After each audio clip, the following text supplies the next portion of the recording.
sa lahat,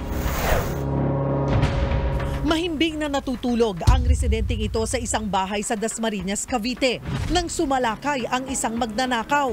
Isa-isang hinalungkat ng kawatan ang mga bag na naglalaman ng pera. Sumibat lang ang magnanakaw nang maalimpungatan ang tulog ng residente.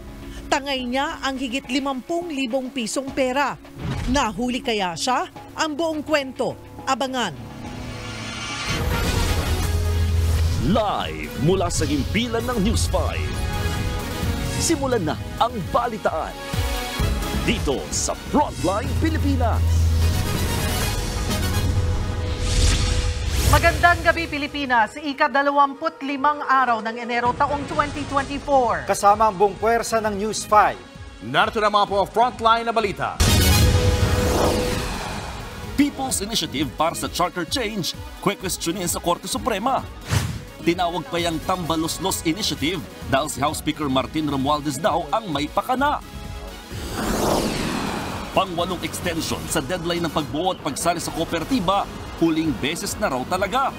Pero ang ilang transport group nananawagang alisin na ang mga deadline. Pinay na inaresto matapos masangkot sa pagpatay sa mag-asawang Hapon sa Tokyo, Japan, binisita na ng ilang opisyal ng Philippine Embassy.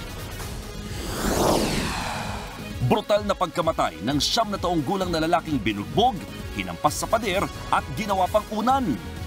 Ang sospek, sarili niyang tatay na nananakit kapag lasing. Magkapatid na dalagitang edad 13 at 11, ginahasa umano ng 2 lalaki sa Naga City, Cebu. Pero git na mga sospek, hindi yan totoo. Bakit po? Nagmamahalan kami sa isa't isa. 4 kabilang ang isang estudyante, patay matapos araruhin ng bus ang ilang sasakyan sa Dinalupihan, Bataan. Sa pool naman sa CCTV, tricycle nabundol ng motorsiklong nag-overtake sa San Jacinto, Pangasinan. 32,000 pesos na ipon sa alkansya ng isang pamilya, inamag. Mapapalitan pa ba yan? Bunsong anak ni na Bossing Vic at Pauline Luna, ipinakilala na sa Itbulaga. Ay, ito na nga. Gusto ko ipakilala sa inyo ang bunsong Dumper Cats ng Itbulaga. Ito po, si Mochi. Matingin. Marceline. Ayan o. Ang cute na.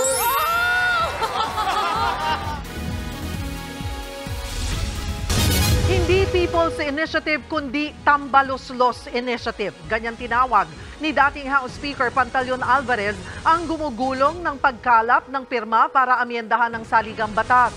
Bukod naman kay Congressman Alvarez, maghahain din ng petisyon sa Korte Suprema si Senate Minority Leader Coco Pimentel para questionin ang isinusulong na People's Initiative. Nasa frontline ng balitang niya, si Marian Enriquez. PI kasi ang tawag nila dyan, di ba? Sa akin, TI yan, Tambaluslos Initiative. Yan ang tirada ni dating House Speaker at ngayon Davao del Norte Representative Pantaleon Alvarez sa isinusulong na People's Initiative para sa Charter Change. Sabi pa ni Alvarez, ang may pakana niyan ang mismong leader ng Kamara. Isa lang ang tambaluslos sa buong Pilipinas, itong si Martin Romualdez. Kanyang initiative lang yan. Dahil alam nyo, ang pera na ginagamit dyan, AX, unlimited. Nanggagaling sa Tingog Party List. Siya ang may-ari niyan. Pero bakit tambaluslos ang ginamit na salita ni Congressman Alvarez? Sagot niya? It's a mythical creature na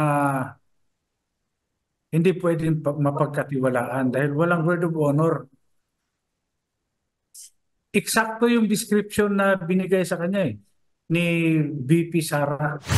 Matatanda ang noong nakaraang taon, pabirong binanggit ni na Vice President Sara Duterte at Senator Amy Marcos ang katagang Tambaluslos pero hindi pinangalanan kung sino ang pinatutunguhan nila nito. Wala pang sagot si Romualdez sa mga tirada ni Alvarez pero ilang ulit na rin niyang iginiit na wala siyang kinalaman sa gumugulong na People's Initiative. Yan din ang idiniin ng isa sa mga nagtutulak ng People's Initiative na si dating Ako Bicol Party List Representative Alfredo Garbin Jr. Wala naman na direct involvement sa speaker. As you will recall that siya lang ay hinahayaan niya lang itong proseso na dumaloy. and let the natural course of it takes its course. So sa akin wala siyang direct involvement, pero wala naman siyang pag-oppose dito sa movement na ito. Pero belta dyan ni Alvarez, Wala namang kriminal na umaamin eh. Di-deny yan hanggat pwedeng i-deny. sa isinusulong na People's Initiative, layon na gawing joint voting ang Senado at Kamara sa mga susunod na pag-amyenda o pagrebisa sa saligang batas. Maghahain daw si Alvarez ng petisyon laban sa People's Initiative. Aniya, talamak din daw sa kanyang lugar ang pagbili ng pirma para rito. Dito, ang ginagawa nila, ginagamit yung AX, pinamimigay, pagkatapos papipirmahin yung tao. Pinakamaliit yan, 5,000. Nagbabari, 10,000. Siyempre yung mga tao willing pumirma dahil gutom yung tao eh. Ang hirap ng buhay. Bukod kay Alvarez, sigurado na rin daw si Senate Minority Leader Coco Pimentel na maghahain siya ng petisyon sa Korte Suprema laban din sa People's Initiative. Partikular daw niyang kukwestiyonin ang pagtanggap at pagbilang ng COMELEC sa mga nakalap na pirma. Court, stop the COMELEC from doing their ministerial duty at saan ba nila nakuha yun? Pero pwede rin tayo mag-file na ng mga special proceedings siguro sa COMELEC. Why COMELEC is receiving the papers and why COMELEC seems to know what to do with the papers. Di ba? Ba't nalalaman nung gagawin doon? Pero paliwanag ng COMELEC, may legal na basihan sila sa pagtanggap ng mga pirma para sa People's Initiative. At kung darating nga raw sa Korte Suprema ang issue, handa ang COMELEC na sundin ang anumang magiging utos ng kataas-taasang hukuman. Meron po kasing COMELEC resolution, that's COMELEC Resolution 10650, na hindi bago, January 31, 2020. Kung kami po ay dadalhin sa Korte Suprema, sa kataas-taasang hukuman, sabi po ni Chairman Garcia, 2 araw ko na nadidinig, kahapon at kanina, wina-welcome po namin ito. Nagbabalita mula sa Frontline, Marian Enriquez, News 5. Hiwalay na pinulong ni Pangulong Bongbong Marcos sa mga senador at kongresista kanina. Ay kay Senator Amy Marcos, hindi tinuloy ng Pangulo ang regular na pulong sa Legislative Executive Development Advisory Council o LEDAC. Sa halip, nagkaroon ng executive session si PBBM kasama ang mga senador at hiwalay naman niyang pinulong ang mga kongresista. Hindi na dinetalye ni Senadora Amy kung ano ang napag-usapan sa executive session at ang dahilan kung bakit magkahiwalay pa ang pulong. Pero ginit niyang ang People's Initiative ang siyang sagabal sa trabaho ng Kongreso. Mauguritang may alita ng Senado at Kamara dahil sa sinusulong na People's Initiative. Regular na nagpupulong ang LEDAC para pag-usapan ang priority legislative agenda ng Pangulo. Huling extension na raw talaga ng Department of Transportation ng April 30 deadline para sa PUV consolidation.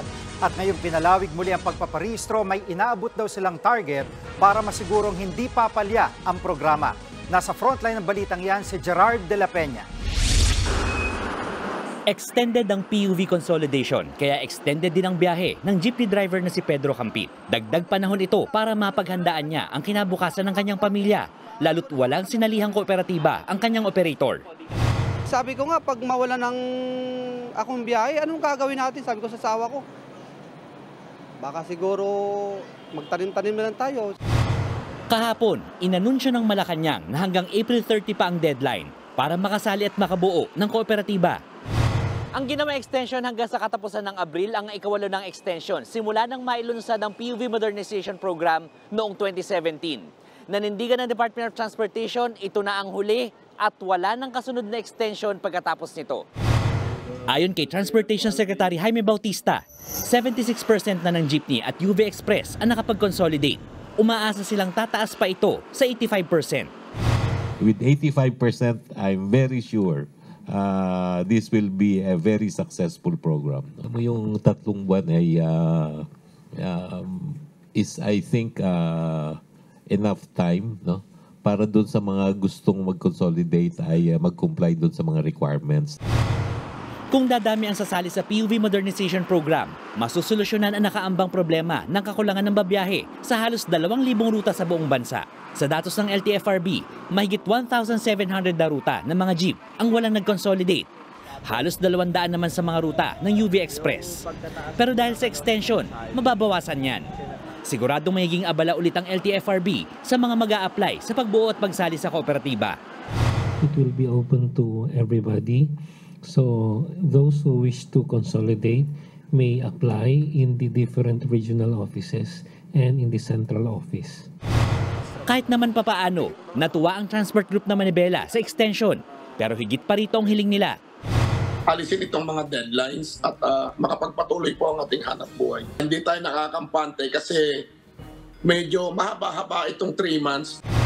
Handa namang makipagdialogo ang DOTR sa grupong Manibela at Piston.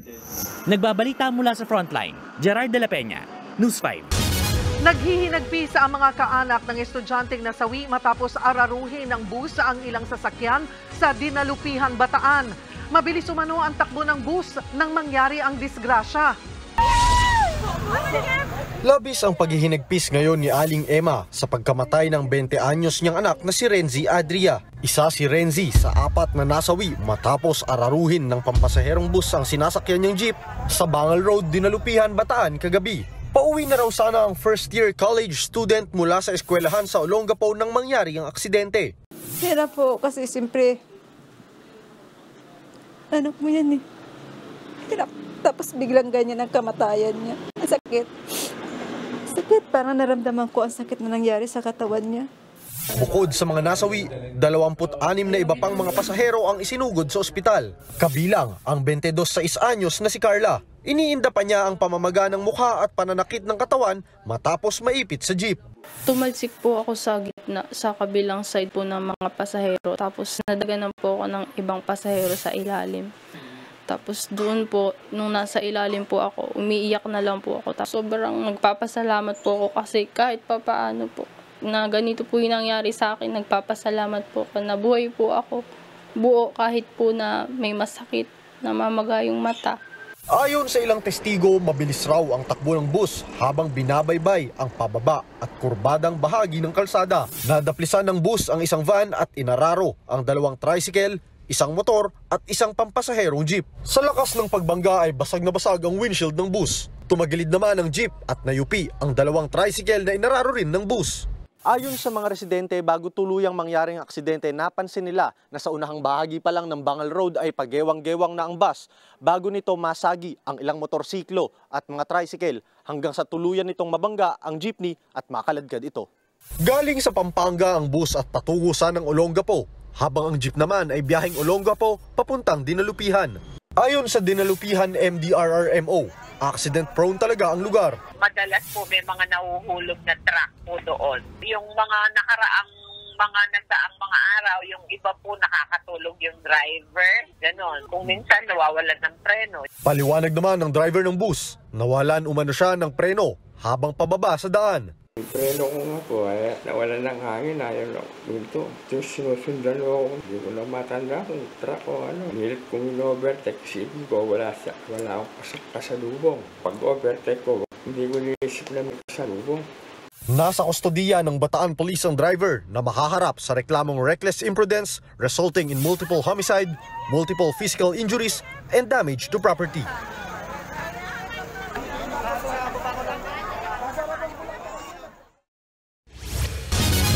Personal na binisita ng mga opisyal ng Philippine Embassy sa Tokyo ang Pinay na sangkot umano sa pagpatay sa mag-asawang Hapon. Itinanggan niya ang mga paratang at naghabilin sa kanyang pamilya dito sa Pilipinas. Nasa frontline ng balitang yan si Rainiel Pawid, exclusive. Martes nang mabisita ng ilang opisyal ng Philippine Embassy sa Tokyo si Hazel Morales. Siya ang isa sa 2 Pinoy na inaresto dahil sa pagkakasangkot sa pagpaslang sa mag-asawang Takahashi. Sa ilang CCTV footages, nahagip si Hazel at isa pang Pinoy na si Brian De La Cruz na nasa crime scene bago at matapos ng insidente. Nakuhanan din silang nagtatapo ng dugo ang damit malapit sa lugar. Sa kabila ng mga paratang, she continues to deny all involvement. Again, we would caution the public against coming to conclusions. May lumalabas na umamin daw siya. Well, she told our embassy that she has not admitted to anything. Bilin din umano ni Hazel na huwag mag-alala ang pamilya niya sa Pilipinas. She wants to assure her family that she is well and she just wants them to take care of her kid. Dito sa Cabanatuan, Nueva Ecija, nananatili ang 5 taong gulang na anak ni Hazel. Nasa pangangalaga ito ng kanyang lola, ang nanay ni Hazel. Hazel, huwag kang mag-alala. Aalagaan namin mabuti yung anak mo. Tulong-tulong kaming mapapalaki itong batang ito. Tututukan po namin yung bata, hindi po namin pababayaan. Minsan lang po, sabi lang po niya, where is mama? Sabi niya, gano'n lang po. Pero kung nahanap di po. Ipinagtataka rin ngayon ng pamilya Morales ang ugnayan ni Hazel at ni Brian de la Cruz. Pareho mang taga-Cabanatuan, hindi umano ito kaibigan ni Hazel. Di ala naman pong nababanggit sa amin yung anak ko na yun sa tagal po na nandyan siya. Hindi, kahit minsan po, di naman niya po nabanggit yung pangalan na yun. Kung magkakaroon ng pagkakataon, nais umanong pumunta ng ina ni Hazel na si Sally sa Japan para mabisita ang anak. Mas makakampante raw siya na personal na makita si Hazel o kahit makausap man lang ito sa telepono. Ayon sa Department of Foreign Affairs, nabigyan na ng abogado si Hazel at nagpapatuloy ang investigasyon sa kaso. Ngayong araw nakatakda namang bisitahin ng Philippine Embassy official si Brian de la Cruz. Ayon sa ilang source ng News 5, tanging mga pangangailangan at health condition lang ni de la Cruz ang maaaring siyasatin ng Philippine officials.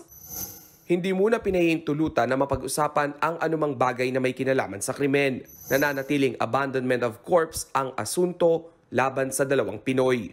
Patuloy naman ang investigasyon ng Japanese police kung sino talaga ang pumatay sa mag-asawang Takahashi. Nagbabalita mula sa Frontline, Rainiel Pawid, News 5. Sa Parañaque na natunto ng mga pulis ang leader ng grupong nasa likod ng iba't ibang krimen sa Bicol Region. Patay siya at isa pa niyang kasama matapos makaengkwentro ng mga pulis. Nasa Frontline ng balitang yan si Brian Basa. Duguan at wala ng buhay ang 2 lalaking ito matapos makaengkwentro ng mga pulis sa San Martin de Porres, Parañaque City bandang 6:00 kagabi. Isa sa mga nasawi si Gilbert Concepcion, isang dating sundalong nag-awol at ngayon most wanted ng DILG. May 1 milyong pisong patong siya sa ulo sa Libon Municipal Police Station. Hindi pa tukoy ang pagkakakilanlan ng isa pang nasawi sa engkwentro. Pero matagal na raw tinutugis ng mga pulis ang grupo ni Concepcion na nasa likod ng mga insidente ng patayan, rape at nakawan sa Bicol Region, partikular na sa Albay at Camarines Sur. Gaano kalaki po ba itong grupong ito? Nagsimula po ito sa 10, sir, 10. Lumaki ng lumaki pa.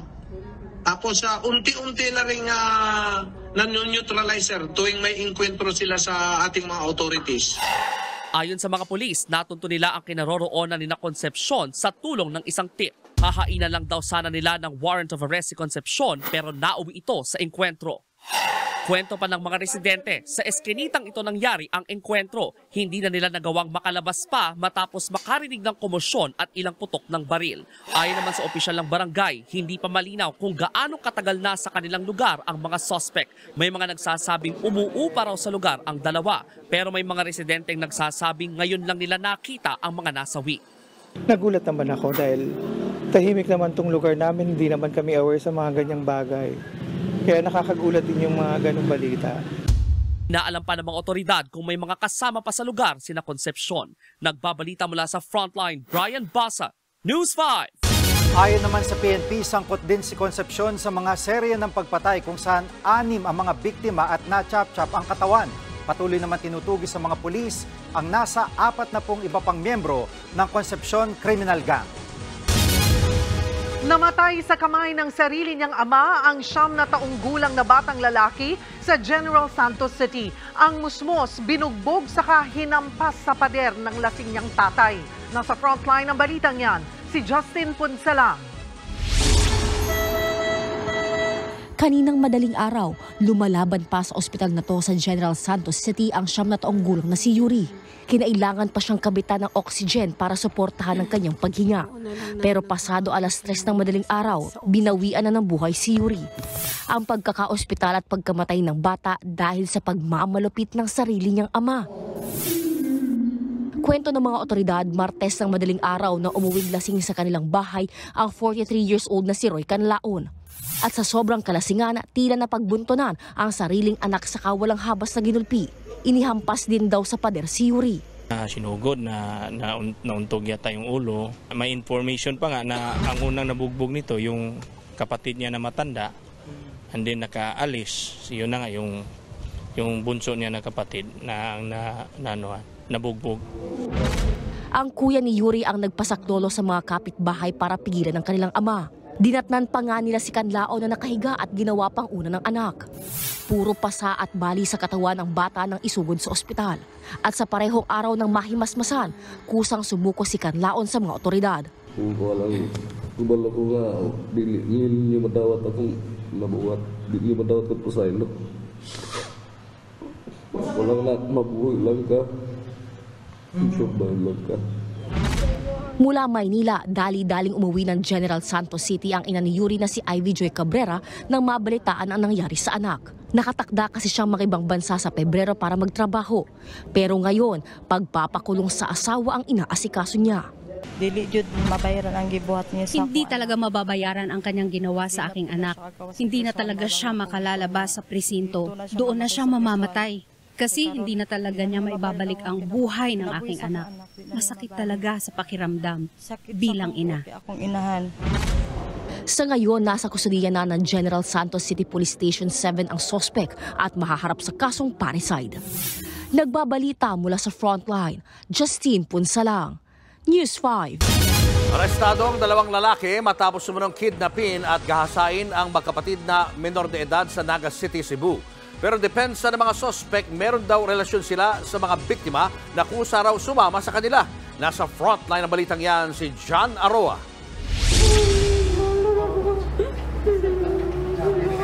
Hindi na napigilan ni alias Alma ang kanyang emosyon na makaharap sa presinto ang dalawang lalaking nang kidnap at gumahasa umano sa kanyang dalawang minor de edad na anak sa Naga City, Cebu.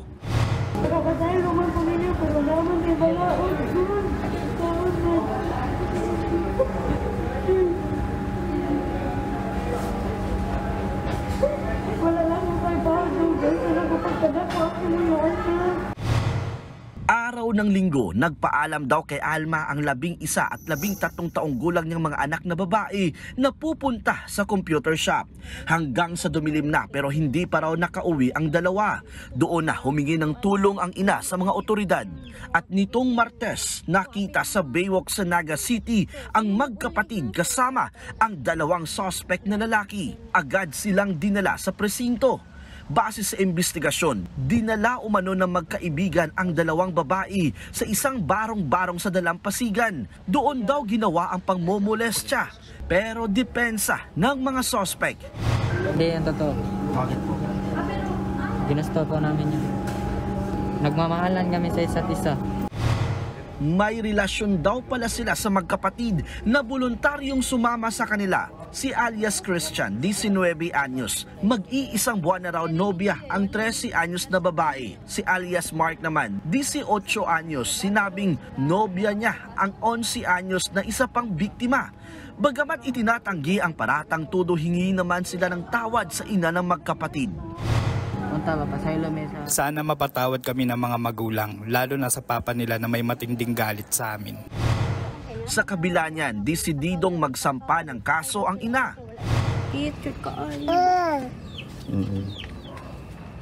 Hindi ko sila iniwan kahit nag-asawa ako ulit.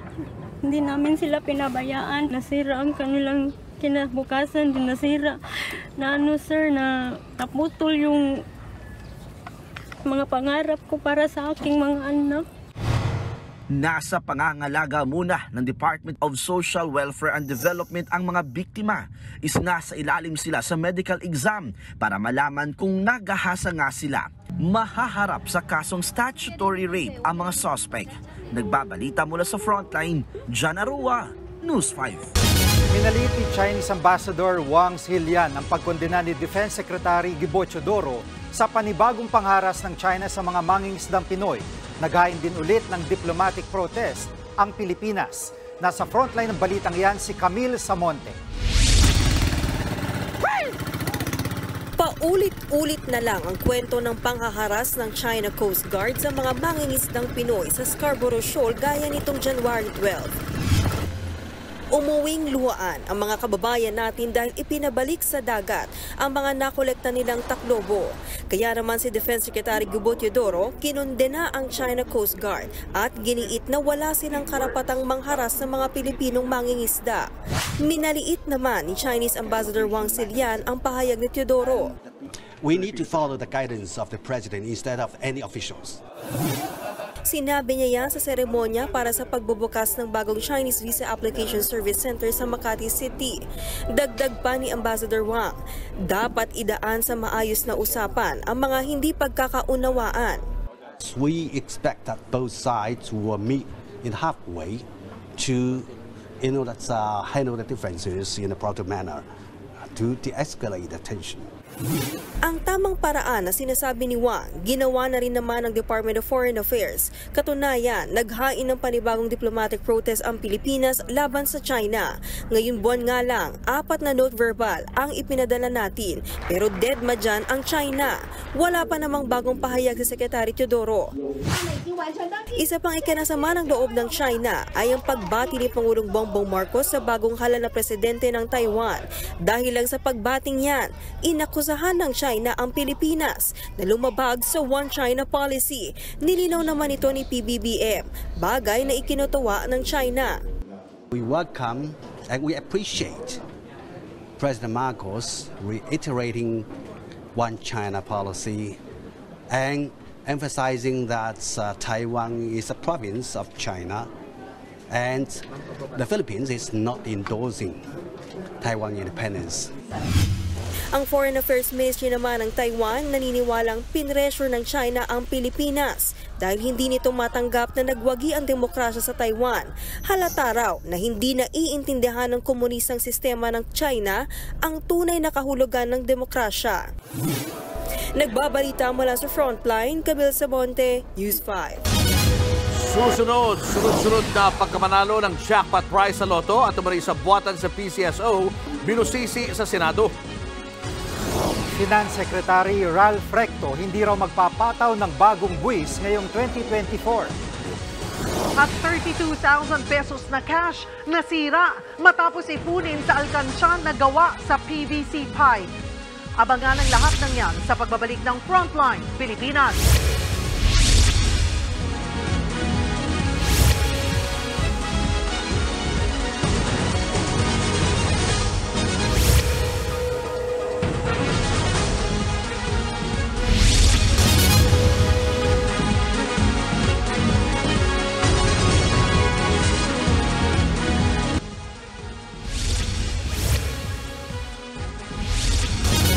Halos isang dekada na ang lumipas pero hustisya pa rin ang panawagan ng mga naulilang kaanak ng SAF-44. Kanina pinangunahan ni Pangulong Bongbong Marcos ang pag-alala sa kanilang kabayanihan. Nasa frontline ng balitang yan si Maricel Halili.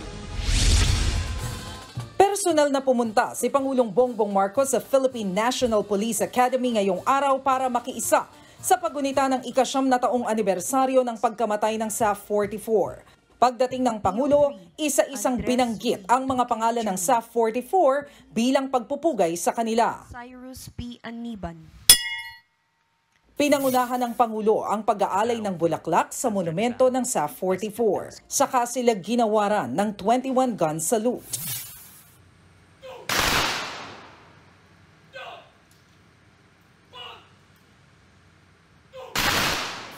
Sa kanyang talumpati, binigyang diin ng Pangulo ang mga aral na natutunan umano mula sa kwento ng SAF-44. In their last hours, in that place of honor, we can draw many important lessons.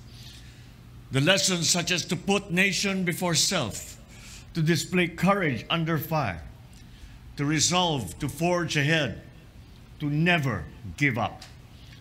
Giit pa niya, parang mababaliwala ang sakripisyo ng SAF-44 kung hahayaan nating manaig ang mga terorista at pababayaan ang sarili nating teritoryo. Ang mga naulilang mahal sa buhay naman ng SAF-44, hustisya pa rin ang panawagan makalipas ang 9 na taon. Sa haba-haba ng panahon, wala pa rin nakukulong. Puro lang sila yung mga binibigay na mga pangalan. Pero gusto ko, hustisya sa lahat ng SAF-44 Yun lang ang masasabi ko. Pati ang nanay ng isa sa SAF-44 na si PO2 Romeo Sempron, hindi pa rin daw makamove on. Pag uwi isa sa bahay, pinasalubungan ko yung mga makain, mga prutas, kahit ano. Kaya hindi ko nalimutan, hindi pa ko nakabubuha ngayon. Maging ang dating director ng SAF na si Getulio Napeñas, nakasama rin sa mga nilitis noon, ganito rin ang sentimiento. I would like to see na mapailan ng kaso yung mga pumatay. Kasi pinatay nila, murder yun eh, yung minasakar nila, may buhay pa, pinapatay. Alam nyo naman yun, nakita nyo yan. So, do you think justice has been served na hindi napailan ng kaso ang mga yun? Ayon naman kay SAF Director Bernard Banac, regular ang ginagawa nilang pagre-review sa mga protocol ng mga operasyon ngayon para hindi na maulit ang nangyari sa SAF 44. Nagbabalita mula sa Frontline, Maricel Halili, News 5. Ginisa sa Senado ang PCSO dahil sa mga umano'y questionable pagkapanalo sa loto. Tanong ng isang mambabatas, baka may sabwatan sa tayaan kaya marami ang nakakatama. Nasa frontline ng balitang yan si Mean Los Baños. Ang tanong, talaga bang may nananalo sa loto? Hindi ba naman pula yung laro?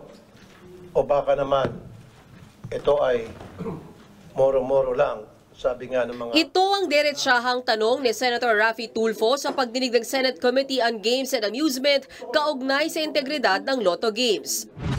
Ayon kay Tulfo na siyang chairman ng komite, may nagsumbong daw sa kanya na baka may sabwatan sa Philippine Charity Sweepstakes Office. Teorya nga raw, posibleng tinatayaan daw ang lahat ng 14 na milyong posibleng winning combinations para sila-sila ang manalo. Lalo't itong nakaraang linggo, umabot sa 640 million pesos ang winning prize sa 649 Lotto. Merong kayong plinanta na tao para tayaan ang lahat ng possible combinations. At ginawa niyo yun, 280 million ang ginastos. Minus dun sa 640, may ganansya pang 360. Paano gagawin yon? 414 million combinations. Napakatagal yon. Kung tutuusin. Pagsisiwalat pa ni Tulfo, kaya raw gawin yan sa loob ng isang araw gamit ang 10 machines na automatic nang tataya. Sagot ng PCSO, karapatan ng sino man na tumaya at kung ilan ang nais silang tayaan sa Lotto Games. It doesn't even guarantee you that you will get the jackpot by yourself. No? Yes. Paring 2 kayo, 3 kayo, Yes. 4 po. That's number 1. Number 2, our record shows na hindi naman po binetan po ang lahat ng combinations on the day po ng tinamaan. Isa pang teorya, baka nahahack ang computer system ng PCSO para kahit tapos na raw ang Lotto draw, pwede pang mabago ang taya na ayon sa winning number combinations. Halimbawa na lang, ito yung wild imaginations from the bettors. Nagsabwatan lahat. Halimbawa na lang. So yung may root access, kaya pa rin manipulahin yon. Nag-usap-usap lahat, mga chip, mga bossing, mga friendship, tahimik na kayo dyan.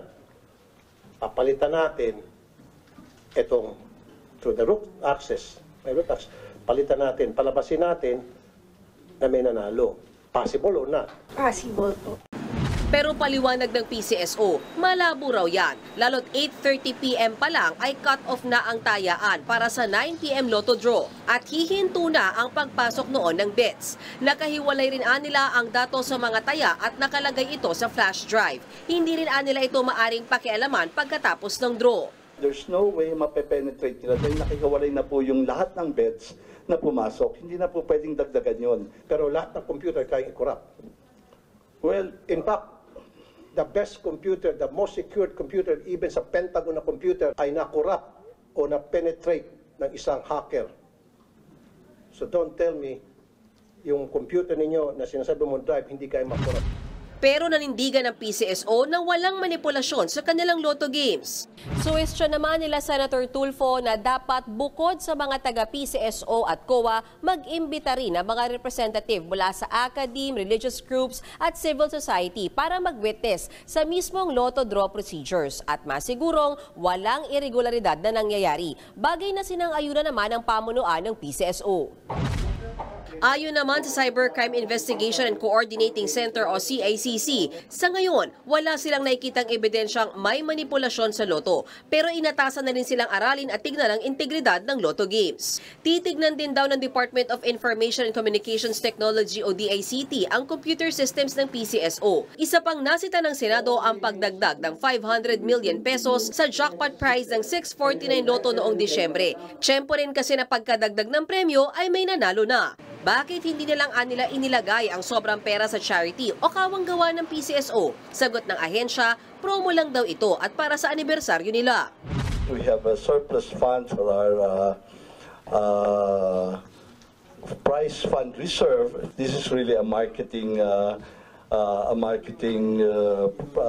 campaign to encourage more and as a way of thanking the bettors to bet more and participate more para po pag-usapan yan at ngayon to excite the market.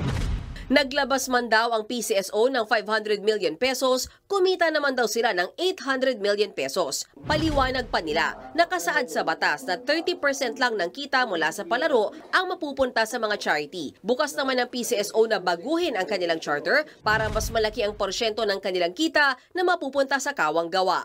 Nagbabalita mula sa Frontline, Mean Los Baños, News 5.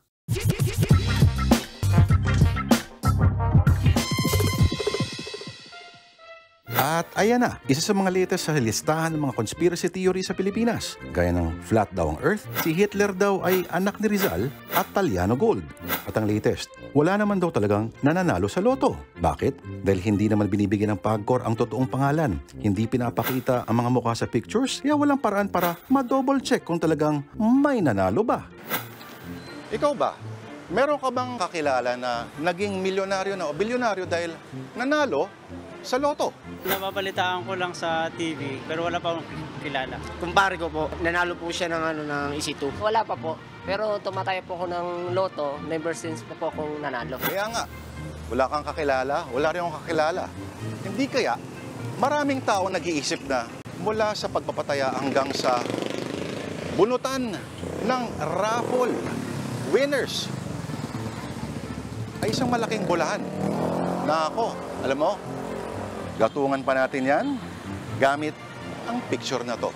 Ito ang pinagpiestahan ng netizens nung isang linggo. Picture ng nanalo ng 43 million pesos na tumatanggap ng cheque na kapansin-pansin ng masakit sa mata na pagkaka-edit ng takip sa mukha at damit. Mismong GM o General Manager ng PCSO ang umamin na hindi sila magaling mag-edit ng damit.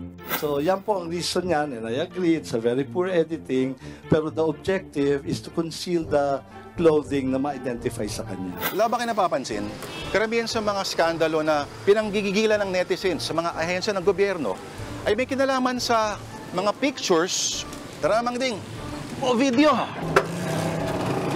Exhibit A, itong bagong logong ito ng PAGCOR noon. Bakit pa raw gumastos ng 3 million? Magagawa mo naman ng libre sa mga madaling gamitin na logo making apps online. Exhibit B, ang Love the Philippines campaign ng DOT na nabuking din na gumamit pala ng stock videos sa mga tourist spots na kuha sa ibang bansa. Sus Mariosep.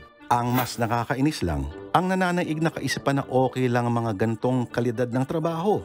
Trabahong tamad at iniinsulto ang talino ng publiko ang nagpapasahod sa kanila. Sa paniniwalang, okay lang yan, wala naman siguro makakapansin yan eh. Sa 58 billion na budget ng PCSO nung isang taon, wala man lang ba silang nilaang budget para sa marunong-runong na graphic artist. So alam naman natin na hindi yung Photoshop yung punto, kundi yung seguridad ng nanalo kahit papano.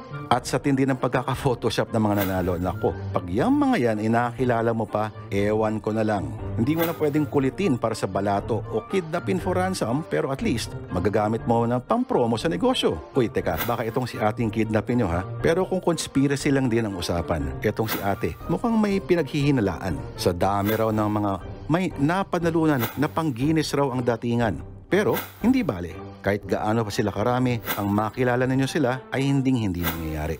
Hindi ninyo mahuhulaan dahil sa husay nating mag-edit ng larawan.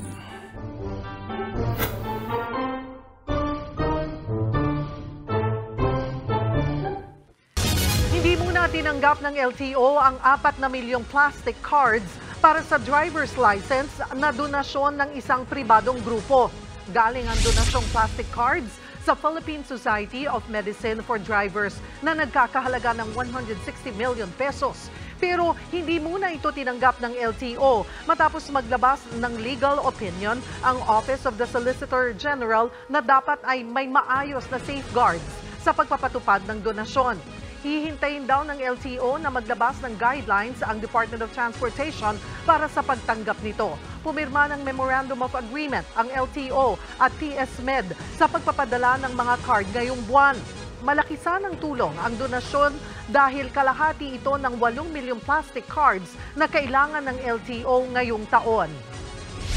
That the contract would have to be canceled and the new one probably would have to be crafted. Pero we have to put into play itong mga guidelines, safeguards, no, na to ensure transparency sa ating pagpapadistribute ng mga cards na to. Pag dinagyan natin ng mga guidelines po yan, ng mga tamang safety measures to ensure transparency, then we will show it to the donor. Kung interesado pa rin sila, then so be it, no? Showbiz, eto na nga! Mga kapatid, eto na nga ang mga may init na showbiz balita ngayong Huwebes. Napapabalita ngayon ang umano'y naunsyaming paglabas sa bansa ng dating glam team ng aktres na si Heart Evangelista. Sa isang episode ng online show na OG Diaz Showbiz Update, sinabing hindi na nakaalis pa Dubai ang glam team na pinangungunahan ni na Justin Luis Soriano at Jack Aguilar noong January 22. Papunta sana sila roon para ayusan si Pia Wurtzbach at puntahan ang designer na si Mark Baumgartner. Pero hindi sila nabigyan ng boarding pass. Pinatawag pa raw sila sa immigration dahil may hold departure order umano para sa kanila. Sinusubukan pa namin kunan ng pahayag kaugnay nito ang Bureau of Immigration. Wala pa rin pahayag kaugnay sa issue ang kampo ng glam team. Last year lang nang umalis ang nasabing glam team kay Heart Evangelista na unang kumalat na ginamit umano ng glam team ang credit card noon ni Heart para mamili ng mga personal na gamit. Agad naman niyang nilinaw at pinabulaanan ng kampo ng nasabing glam team. Eto pa nga, excited na nagbalik Eat Bulaga si Bossing Vic Soto para ipakilala ang kanyang bagong anak. Ay, ito na nga. Gusto ko ipakilala sa inyo ang bunsong Dabarkads ng Eat Bulaga. Ito po, si Mochi. Ano ba yung picture niya? Thea, T-H-I-A. Thea Matingin. Marceline. Oh, ayan o. Ang cute na. Mochi! Marami nagtatanong kasi. Yan po ang itinuturing ng bunsong Dabarkads nila bossing na si Baby Thea Marceline Soto, aka Baby Mochi. Kasunod niya, nag-post naman ang misis ni bossing na si Pauline Luna ng ilan pang mga larawan ni Baby Mochi sa ospital. May larawan pa ang kanilang panganay na si Tali habang natutuwa sa pisngi ng kaniyang baby sister. Agad naman niyang pinusuan ng kanilang mga kaibigan, kaanak at fans. Susunod, mga produktong lumiit o binawasan dahil sa inflation dapat na nga bang lagyan ng label? Sa pulsa CCTV, pamilyang natutulog sinalakay ng magnanakaw sa Dasmariñas, Cavite. At bunso ni Chris Aquinong si Bimbi, magtatrabaho na raw para mabayaran ang medical bills sa kanyang nanay. Yan at iba pa sa pagbabalik ng Frontline Pilipinas.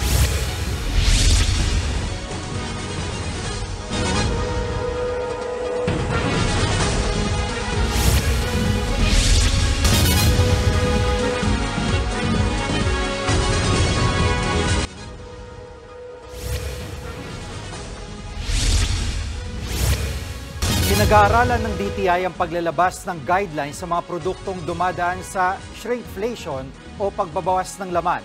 Ilang mga negosyante kasi ang hindi nagtaas ng presyo pero nililitan naman ang laman ng kanilang produkto.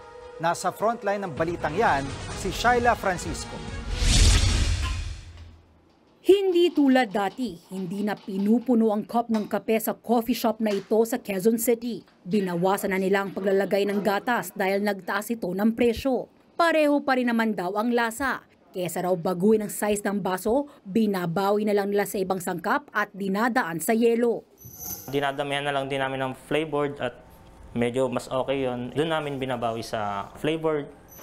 Kabilang sa nagtaas presyo ang gatas, sardinas at sabon ng 1 peso and 50 centavos hanggang 6 pesos ayon sa Department of Trade and Industry. Ang ginagawa ng coffee shop, may tuturing na shrinkflation kung saan pareho pa rin ang presyo pero binawasan ang laman o pinagaan ang produkto. Iba-iba ang paraan ng shrinkflation. Pwedeng bawasan ang dami ng binibigay o liitan ang size ng produkto. Bukod sa mga kainan, meron din yan sa mga grocery.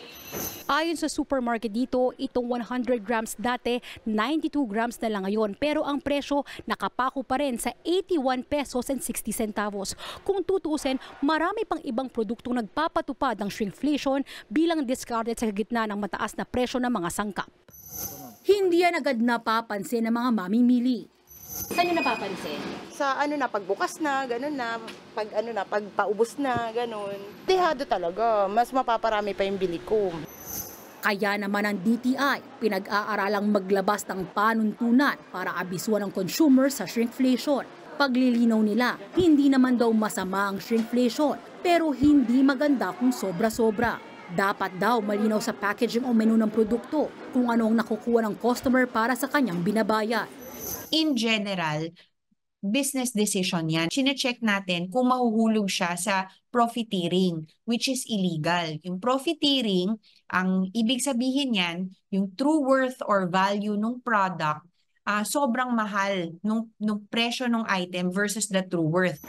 Kabilang sa pinag-aaralan ng paglalagay ng label sa mga shelves o sa mismong pakete at lalagyan na nag-aabisong nabawasan ang sukat ng produkto. Posibleng hindi lang daw ito gawin sa mga produktong sakop ng suggested retail price, kundi sa iba pang pangunahing pangangailangan. Di pabor ang supermarket dito, lalo't parang pinapaiwas lang sa produkto ang consumers, kahit may dahilan naman minsan ng manufacturers para gawin ang shrinkflation. That's discriminatory to, of course, to the manufacturer, di ba? Parang sinabi mo, huwag mong bilhin to, ha? Maaring ma-shortchange ka. Pati mga manufacturer, utol sa planong guidelines sa shrinkflation dahil mukhang kinukonsinte pa raw ang ganitong gawain. Ayaw nga namin yan, kalukuhan yan eh. Bakit mo pahihirapan ang taong bayan? Pag binabaan natin yung timbang ng lata, kiloko na natin yung consumer. Ay, mas mura ito, ilalabas, mas affordable. Pero binawasan mo ito. Marami naman daw alternatibo para babaan ang gastos ng manufacturers, kabilang ang pagbabawas sa storage at listing fee para makabenta sa supermarket. Nagbabalita mula sa Frontline, Shaila Francisco, News 5. Walang ipapataw na bagong buwis ngayong taon. Yan ang tiniyak ni Secretary Ralph Recto sa kanyang pag-upo sa Department of Finance. Lalo lang daw nitong itutulak ang inflation. Nasa frontline ng balitang yan, si Gary De Leon. Sa unang presko ni Finance Secretary Ralph Recto, matapos maupo sa pwesto noong 1 linggo, pinawi niya ang alalahanin ng publiko na magkakaroon ng mga bagong buwis. Sarado raw muna ang kalihim na tumanggap ng anumang proposal na may kinalaman sa pagpapataw ng bagong buwis ngayong taon. Frankly speaking, there are no plans of imposing additional new taxes. I think our first job is to collect what is on the table. Binabantayan daw ni Recto ang inflation o bilis ng pagtaas ng presyo ng bilihin at serbisyo. At ang pagpapataw doon ng buwis ay mas makakadagdag lang sa taas presyo na tiyak papasanin ng ordinaryong Pilipino. Kabilang sa mga isinusulong noon ni dating Finance Secretary Benjamin Diokno ang excise tax sa mga sweetened beverages at junk foods. There is no bill in the House. So the executive did not prepare a bill anyway. Like I said, number one, inflation is high. When you impose taxes, that is also inflationary. So I don't think now is the time to impose very high taxes. 4.3 trillion pesos ang target nakita ng Department of Finance ngayon taon, kahit walang bagong ipapataw na buwis. Para maabot ang target na magagamit sa mga proyekto ng gobyerno, inutusan niya ang Bureau of Internal Revenue at Bureau of Customs na palakasin ang kasalukuyang koleksyon sa buwis. I have a list here: intensify implementation of digitalization initiatives, strengthen enforcement efforts and improve the administration of taxes, intensify anti-corruption drive. 1 trillion pesos ang target collection ng custom ngayong taon, habang 3 trilyong piso naman sa BIR. Sinang-ayunan din ni Recto ang pag-amyenda sa economic provision ng saligang batas na isinusulong sa Kongreso. Makakaengganyo raw ito ng dayuhang mamumuhunan. I support that initiative, no? Personally, okay? I've not gotten instructions from the President, but I think the President, to attract more investments, would be amenable to amend the charter to liberalize further the economy. Nagbabalita mula sa Frontline, Gary De Leon, News 5. Mula Luzon, Visayas hanggang Mindanao, walang kawala sa perwisyo ng El Nino. Ngayon pa nga lang napinsala na ang ekta-ektarya mga taniman at magtutuloy-tuloy pa raw ang pagbaba ng level ng tubig sa mga dam. Nasa Frontline ng balitang yan si JC Cosico. Pagpasok pa lang ng taon, kapansin-pansin na ang patuloy na pagbaba ng water level sa ilang dam sa Luzon ayon sa Pag-asa. Kabilang dyan ang Angat Dam sa Bulacan na pangunahing pinagkukunan ng tubig ng Metro Manila at mga kalapit na probinsya. Sa datos ng Pag-asa, sa loob ng halos isang buwan, bumaba na sa 212.07 meters ang water level sa Angat. 2 metrong pagbaba agad yan. Ang dahilan dyan, ang umiiral na El Nino o matinding tagtuyot. Ang mga dams natin is talagang sa mga tubig ulan na umaasa. And ngayon ng month na to, dahil nga meron tayong El Nino, is kukunti yung ating bagyo, particular nga dito sa Luzon area. Normal pa naman daw ang operasyon na Angat Dam ngayon, pero pinangangambahan ang pagbaba pa ng tubig sa Angat Dam sa mga sunod na buwan, kung saan panahon na ng tag-init. Sasabay pa ang kasagsagan na El Nino, kaya mas madalang ang pag-ulan. Patuloy yung ang unang mababawasan is yung pag-generate ng kuryente. Then, kung continuous yung pagbaba, is yung mga farmers natin, yung sa irigasyon, medyo yung tubig, hindi nakagaya nung kasing lalakas nun dati. Kasama ang Bulacan at Metro Manila sa 19 na lugar na nakararanas ng dry spell dahil sa El Nino. Sa dry spell, 2 hanggang 3 bang bawas ang pag-ulan. 8 lugar naman ang nakararanas ng drought o matinding tagtuyot. 3 hanggang 5 buwang walang gaanong pag-ulan dyan. Karamihan sa mga apektado ng El Nino ay mga probinsya sa Luzon. Ayon pa sa Pag-asa, posibleng lumala pa yan hanggang Pebrero. Pagsapit naman ng Marso, maaari pang madagdagan ang mga lugar na mararamdaman ng bagsik ng El Nino at umabot pa hanggang Visayas at Mindanao. Kung consistent na may reduction sa ulan, sa mga lugar na yan ay maaari ngang maapektuhan ang kanilang lalo sa agriculture, sa yung ibang sector, no? Including in agriculture. Pero ngayon pa lang, perwisyo na ang hatid ng El Nino sa sektor na agrikultura sa Zamboanga del Norte. Sa datos sa Agriculture Department, higit 22 hektaryang sakahan ang napinsala ng El Nino. Ang halaga ng mga nasirang pananim, higit 717,000 pesos. Ang mga yan, naitala lang sa higit 20 magsasaka pa lamang. Sabi ng DA, tinuturuan na raw nito ang mga magsasaka sa tamang pamamahala ng mga tanim. Hinihikayat din nito ang pagkatanim ng drought-resistant crops o mga pananim na kayang mabuhay sa matinding tag-init.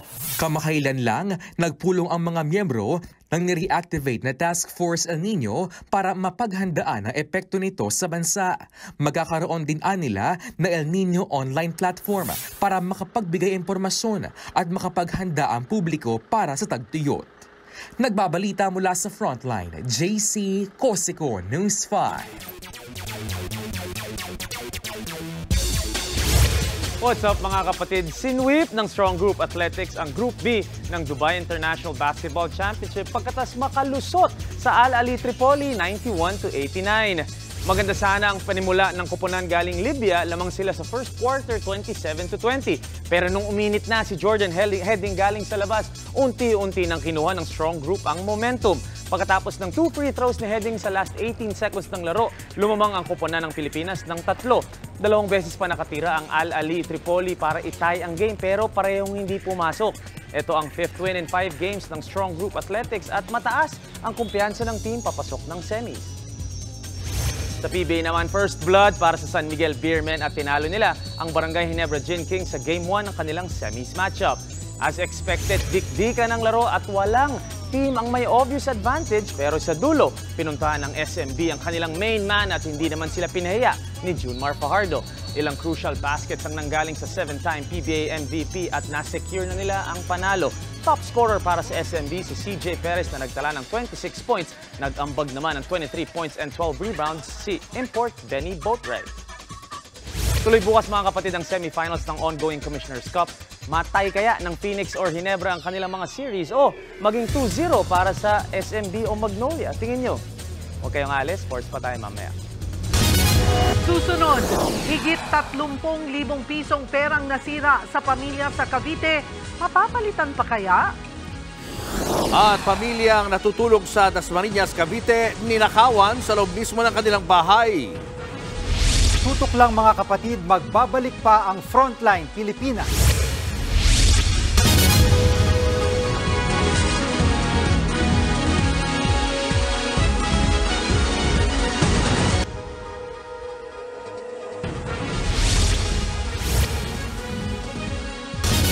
Pinuri ni Pangulong Bongbong Marcos si Education Secretary at Vice President Sara Duterte para sa mga accomplishment ng DepEd. Sinabi yan ng Pangulo sa pagdalo niya sa Basic Education Report ng DepEd. Ikinatuwa ng Pangulo ang pagkakaroon ng bagong curriculum para sa kinder hanggang grade 10 at maging ang mga proyekto ng DepEd na aabot sa 11.7 billion pesos. Present sa event, si VP Sara Duterte at iba pang mga opisyal ng DepEd.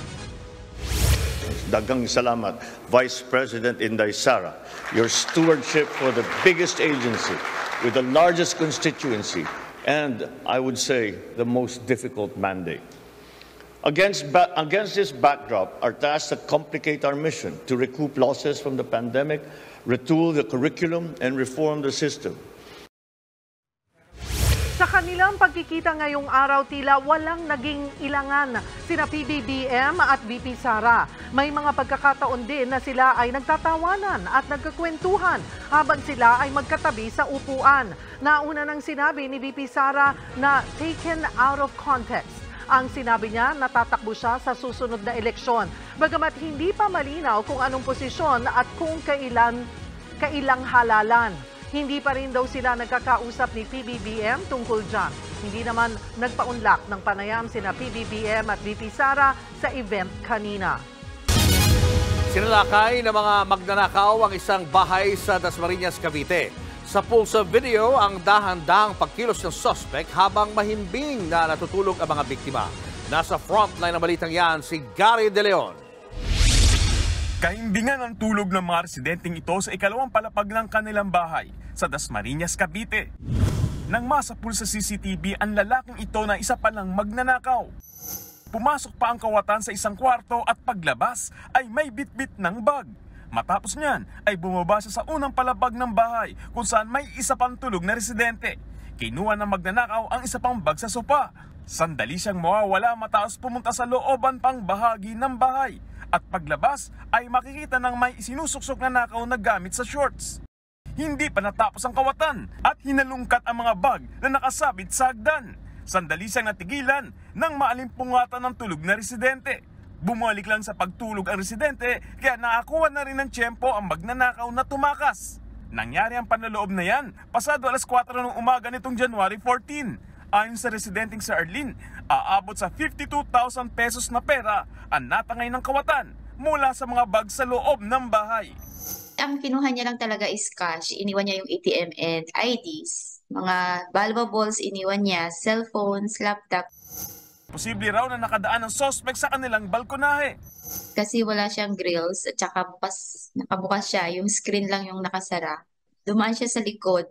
Tumawid siya sa bakod, then sa railings ng bakod, then sa balcony.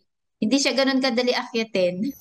Naipablatag na raw ang insidente sa barangay. Patuloy pang inaalam ang pagkakakilanlan ng magnanakaw. No idea kami kasi first time namin nakita yung ganung itsura. Tapos nire-recall ko yung mga naging construction worker dito. Hindi ko naman siya namumukaan. Nagbabalita mula sa Frontline, Gary De Leon, News 5. Showbiz, eto na nga! Mga kapatid, eto na nga. Ibinahagi ni Queen of All Media Kris Aquino na posibleng umuwi sa Pilipinas para magtrabaho ang kanyang anak na si Bimby. Sa isa niyang reply sa comment ng isang cornerstone talent handler, sinabi niyang maaaring umuwi sa Pilipinas si Bimb matapos ang kanyang birthday.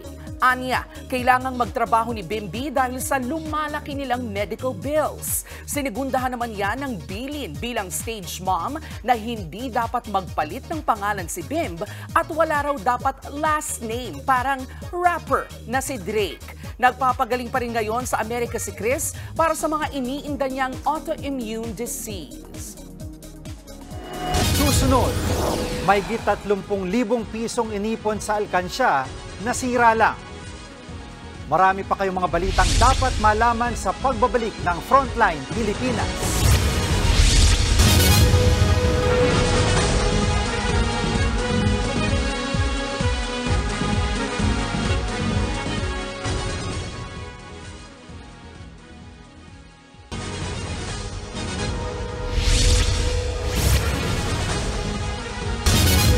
Nasira lang ang mahigit 30,000 pesos na inipon sa alkansya ng isang pamilya. Inamag ang mga tig-1,000 perang papel na nasa loob ng alkansyang gawa sa PVC pipe. Ang tanong dyan ng marami, mapapalitan pa kaya ang mga perang pinaghirapang ipunin? Nasa frontline ng balitang yan si Jenny Dongon. Nagkanda butas-butas, napunit at nangitim.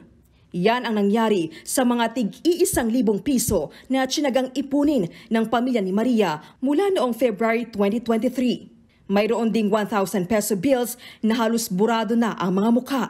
Kwento ni Maria, galing ang mga perang ito sa loob ng alkansyang gawa sa PVC pipe. Binuksan nila ang alkansya noong Disyembre nang magkasakit ang kanyang anak. Pero ang kanilang naipon na tig-1,000 piso na umabot sa 34,000 pesos, halos hindi na mapakinabangan. Sabi ko, hala, bakit ganyan? Bakit itim? Bakit may ganon? May amoy pa. Para siyang may amoy mang din na ano eh. Yung, alam, pagkabukas ng may amag, yung ganon ng amoy. Ganon. Tapos na, ano na kami, yung parang, ako nga talaga na, kaya nga ayoko na rin kasi naiyak-iyak na ako. Nag-ano na yung gilid ng mata. Kasi iniisip namin na hindi na mapapalitan talaga yun dahil ang itsura ng pera, ganun na eh. Baka mapagalitan pa nga kami, ganun. Di ba nakatupi po siya? Pag binubuklat siya, butas-butas na siya, tapos mang iba punit, durog. Yung alam mo pong na, para siyang napulbos. Pati yung coins po niya ma'am, nag-moist, parang ano na siya, yung pumupas din yung kulay niya. Dati raw, kahoy ang madalas na ginagamit ng pamilya ni Maria para mag-ipon. Pero hindi raw niya maiwasang dumukot mula rito. Kaya noong nakaraang taon, PVC pipe na sinelyuhan na ang kanilang ginawang alkansya para siguradong hindi sila makadukot mula rito. Sinubukan nilang ipapalit ang mga nasirang pera sa bangko malapit sa kanila. Pero inabisuan silang lumapit na sa Bangko Sentral ng Pilipinas. Pinalitan naman ng BSP ang 32,000 pesos. Pero ang dalawang tig-1,000 piso hindi na tinanggap ng BSP. Paliwanag kasi ng BSP, para mapalitan ang sirang banknote o perang papel, dapat ay 60% ang natirang size nito. Dapat din may natira pa sa mga pirma ng Pangulo ng Bansa o ng Governor ng BSP. At dapat natira pa ang embedded security threat o yung parang tali sa perang papel. Dagdag pa ng BSP, dalhin agad sa bangko o sa opisina ng BSP ang mga mutilated o nasirang perang papel para agad malaman kung pwede pa itong palitan. Ayon naman sa isang financial expert, mas ligtas pa rin na mag-ipon sa bangko kaysa sa mga alkansya. Ang tamang paraan talaga ng pag-iipon ngayon ay sa bangko natin siya ilalagay. Marami ng mga ways ngayon, pwede ngang digital, no? Kahit hindi ka pumunta sa bangko sa telepono mo ay pwede mo na itong magawa. At maski ang Bangko Sentral ng Pilipinas ay ang advice nila ay huwag na tayong mag-alkansya dahil nga nasisira yung pera, at mas maganda kung ito ay nilalagay natin sa bangko kasi nagagamit yan sa sirkulasyon na tinatawag, no, ng pera. Dagdag pa ni Vince Rapisura, sa bangko may insurance pa ang iyong pera. Maglagay ng ipon sa bangko kasi dyan ang pinaka-secure, at may insurance coverage pa yan na up to 500,000 pesos. Dahil naman sa nangyari sa kanyang pera, sisimulan na raw ni Maria na mag-ipon sa bangko. Mas sigurado na rin, sa bangko na rin po. Kasi yun na po yung inisip namin, sa bangko na po talaga. Mahirap na po kasi pinaghihirapan po yun, tapos ganun lang mangyayari. Nagbabalita mula sa Frontline, Jenny Dongon, News 5.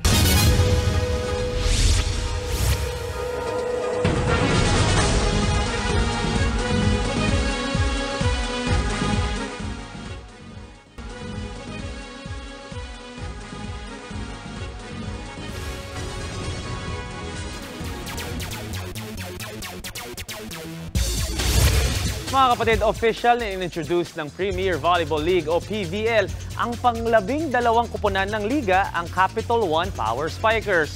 Minamay-ari ang kuponan ng magkapatid na sina Mandy and Milka Romero na mga anak ni One Pacman rep Mikey Romero. Sila din ang nakapagkumbinsi kay Coach Roger Gurayev na bumalik sa PVL kaya siguradong kaabang-abang ang bagong team. Sa ngayon, ang goal lang nila ay hindi magpahuli sa parating na conference, pero proven naman na ang magic ni Coach Roger.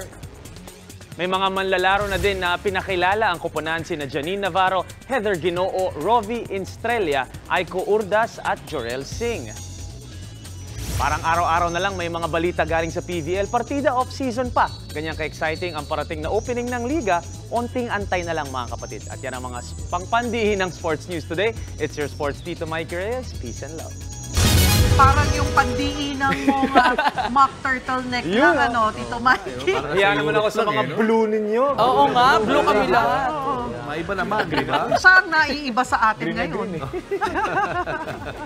At yan ang mga balita at impormasyong dapat niyong malaman sa araw na ito. Mga balita para sa mga may alam at may pakialam. Kami ang inyong mga kasangga sa Frontline Pilipinas. Magandang gabi.